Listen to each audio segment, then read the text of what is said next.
The broad purpose of Section 11D is to encourage taxpayers to conduct research and development in the fields of science and technology.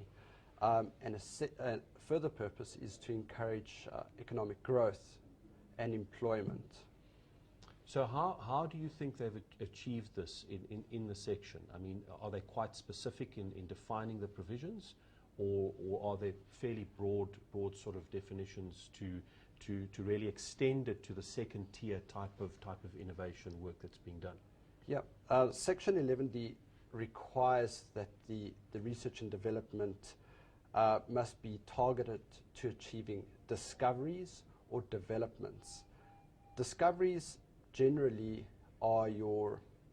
they're fairly limited and give a few examples. Well, it's for instance discovering penicillin and then later discovering further uses for penicillin. Those would be discoveries, where developments would be more aimed at continually improving things and so on. So the two aren't necessarily related, but that's the focus of R&D, is at that. Specifically, they must also be focused at achieving patents, registrations in terms of our Patents Act, our Designs Act, or the patent or the registration of software in terms of our Copyright Act, or the discovering information or knowledge pertaining to such discoveries. Now, is it relatively easy to bring new innovations where you are, for instance, enhancing, as you give the example of penicillin, where you're now looking for new avenues for the use of penicillin as an example?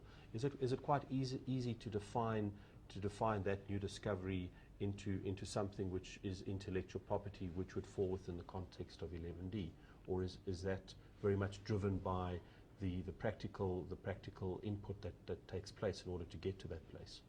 Yes, it's more of a practical question on that. The whole aim of 11D is to encourage taxpayers to conduct such research, to try and develop. So they want to encourage new development. Correct. I mean, that's the whole point. It's not just to go back and reinvent something in the past. They want to really stimulate new development.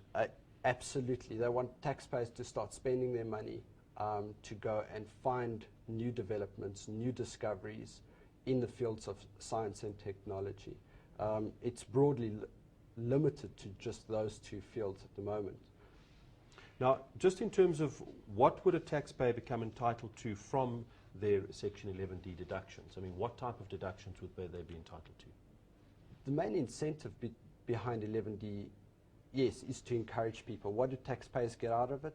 They get an additional 150% deduction, and that is the cherry that they're after. So for every rand that they spend, they're going to get R1.50.